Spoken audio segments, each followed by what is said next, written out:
Hi, my name is Caleb Robinson, and I'm going to be talking about insect physiology. And for this lesson, I'm going to be teaching as if I'm teaching to middle schoolers as opposed to high school or above. Sorry. um, so for this lesson, there's a lot that goes into physiology of the insect, but I'm specifically going to be covering the exoskeleton. There are two different types of skeletons. So there's the exoskeleton and there's the endoskeleton. The exoskeleton is what the insects have, and the endoskeleton is what we have as humans and other mammals, things like that. So the exoskeleton is where the skeleton is actually on the outside of the body as opposed to inside the body like us, which sounds pretty different and like sci-fi and crazy, but actually a lot of different animals have an exoskeleton. Things like lobsters and crabs, turtles, snails, clams and oysters, all sorts of stuff. A lot of shelled items, those shells are actually their exoskeleton. That's what protects their body. So there are benefits and there are downfalls to having an exoskeleton versus an endoskeleton. So the benefits of having an exoskeleton is that they're really strong.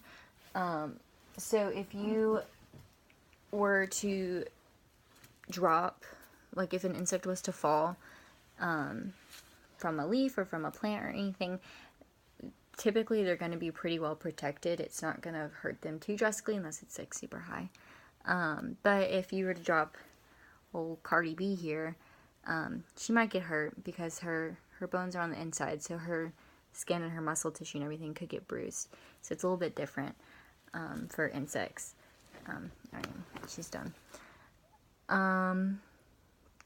As far as that being compared to the endoskeleton, so a lot of parts of our body are going to be exposed. So like our intestines, our stomach, several different organs in our bodies are actually exposed because of it. A skeleton isn't encompassing every part of our outside. So it does leave some vulnerability there. So it is a pro for exoskeleton. That being said, it is really strong, but it traps the insect inside. So where our skeleton can grow as we progress, and it's on the inside, so our outside of our body can grow as we move along. As an insect, you have to molt. You have to shed those exoskeletons. You have to shed the skin in order to become bigger and become an adult. Because of that, you are put in a vulnerable state. So most insects typically molt 3 to 6 times in their life. And because of this, that means there's 3 to 6 times where they're completely vulnerable. During molting, an insect really has no defense to protect itself. So if a bird came along or another predatory insect or anything like that, they really have no means to defend themselves. So that is not a good thing. Moving on with the downsides to having an exoskeleton, there's less maneuverability, so it's harder to move, whereas us, we're a lot more like fluid, and the insect is a little bit more rigid, which can be a good thing, but it can also be a bad thing.